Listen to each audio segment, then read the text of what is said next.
What's up, y'all? So, I was watching one of my favorite content creators. Shout out to Make It Make Sense. Memes, what's up? And the question came about whether or not a man and a woman getting into a physical altercation is domestic violence or just assault. So with these cases like Diddy and Chris Brown and all these other people being so popular, I'm hearing and seeing this particular question a lot. Um, to be honest, it's really a simple answer, but it also depends on what state you live in. Mm. But we're just gonna break it down the basics today. So while that introduction is playing, go on ahead and hit that like and subscribe button, that notification bell, if you will.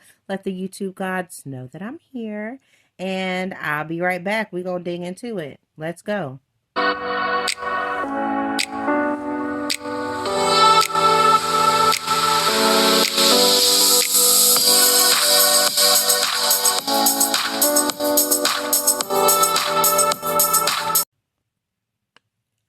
Now, the main difference between assault and domestic violence is the relationship between a victim and the assailant. Um, is the victim a household member? Is the victim someone that actually lives in your house? That is the hugest question right there. If yes, then yes, it is considered domestic abuse or domestic violence or domestic assault. Depends on how you put it.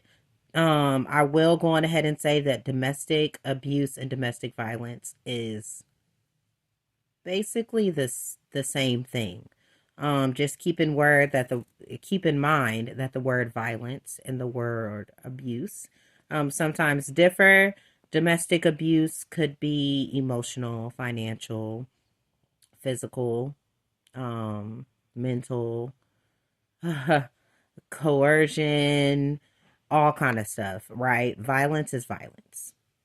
And pretty much when people say DV or domestic violence, they are talking about the physical aspect of it for the most part. Um, the lines do get crossed a little bit, but it's basically the same thing.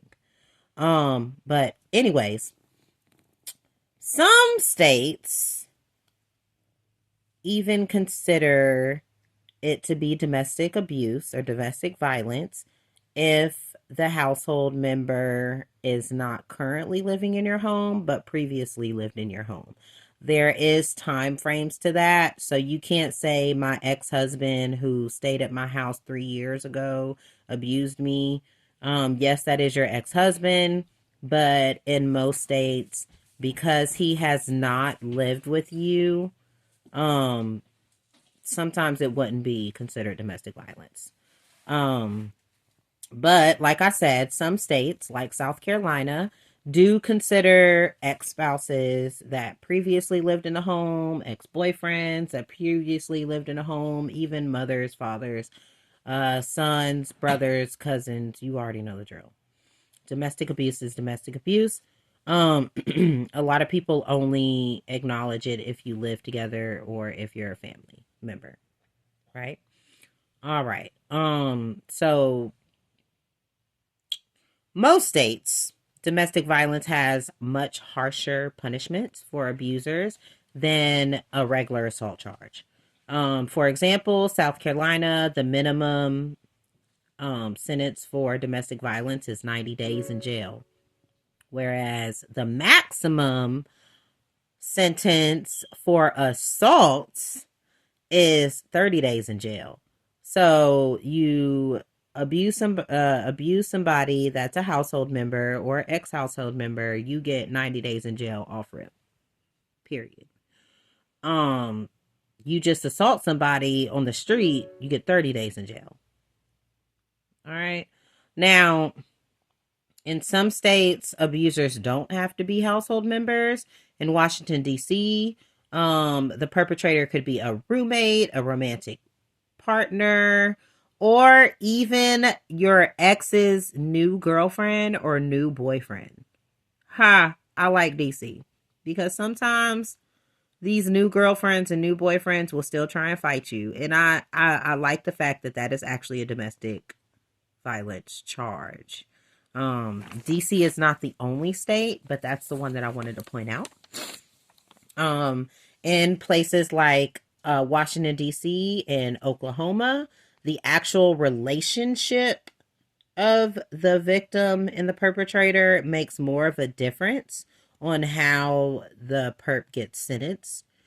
So basically, the more intimate the relationship, the harsher the sentence. Crazy, but I like it. All right, so for real, we're going to be for real.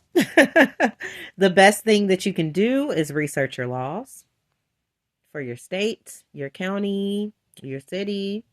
Sometimes they're different. The more you know, the better you can plan when you know your rights. You can't be played with. Okay. I am not a lawyer, but I am a survivor, and my research is your research. If you like the content, hit that like and subscribe button to let the YouTube gods know I'm here yet again, and we're going to keep it going. I do want to reach a milestone of having about 75 subscribers by the end of December. I'm trying to be realistic about it. So y'all pray for me. Go on ahead and share. Hit that like button, that notification button, that notification button, and that subscribe. At the end of the video, I will have the domestic violence and the sexual assault hotline posted. So be sure to pause, rewind, whatever, if you need it, or if you know somebody that does. Even if you don't think you need it right now, get it and keep it, because you never know. 1 in 4 people experience domestic violence at least once in their lifetime. So we got to get it together. But that is all for now. I love y'all. Stay safe.